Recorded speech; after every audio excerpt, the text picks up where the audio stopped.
When I was first diagnosed with cancer, I was terrified. I couldn't believe that was happening to me. I never imagined in a million years that I would have breast cancer. What's really important to know about the Mission Cancer Institute is what we're doing to build all of cancer care under one umbrella in one location, so that care is coordinated and consistent with all the various complex elements needed to deliver the best care for our community.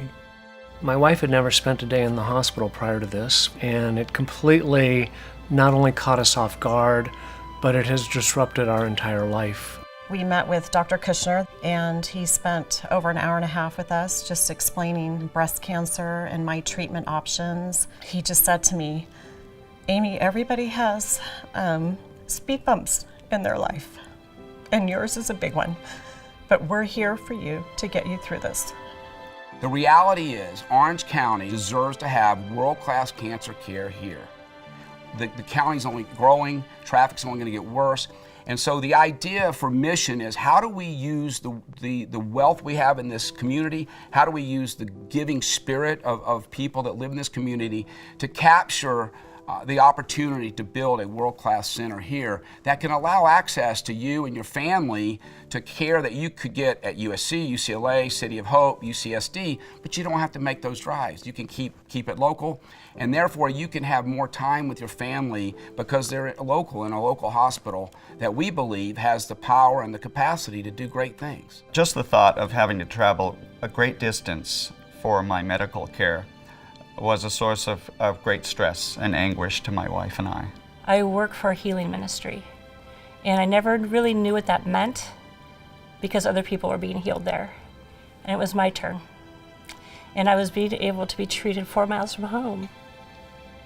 The Cancer Advisory Board is working so hard to make sure that we can bring the best of to the Cancer Institute.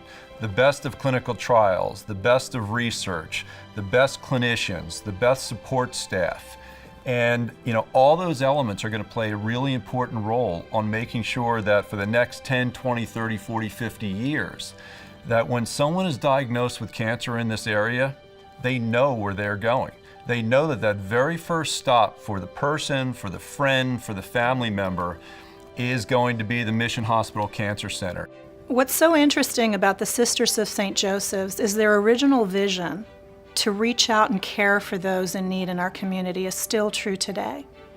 With the development of this Cancer Institute, we have the opportunity, each and every one of us, to come together in the spirit of the Sisters of St. Joseph's and help to build and to create the type of cancer center that our community deserves. You just feel like, what do I do now? Being at Mission Hospital, I didn't have to think that. This cancer center can't become real without you.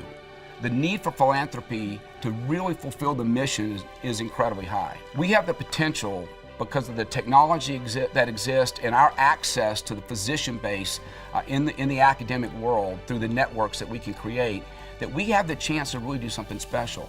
But we won't fulfill that mission if we don't have your support. Not only emotionally and through prayer and through all the community effort, but also through your giving. People that meet me don't know that I've had a very, very serious cancer surgery. But what Dr. Bradenkamp said to me that really sobered me up was, he said, 30 years ago, we could take the cancer out, but we couldn't put it back. And then he said, those people just didn't go outside anymore. I've seen the miracles. Now we have the opportunity to be the miracle. It takes a community. It takes sacrifice. It takes all of us contributing what we've been blessed with for you to have that mark that you can look back and say, my life's purpose was in some way fulfilled by giving of what I have. I think we're calling on each of you to really think hard about the next 10 to 15, 20 years of your life. As much as I wish I didn't have to say this, no one in this room is going to be more than 1 degree removed from cancer. And when that happens, your family member or even yourself, I want you to have access to world-class care locally so you can come and experience the sacred encounter that makes Mission so special. My faith, my hope, and the love, so many people on campus were a part of my journey. I felt like I was carried in the arms of angels. beating this disease, standing toe to toe with the foe that otherwise would take your life, it's not impossible anymore. It's now mission possible.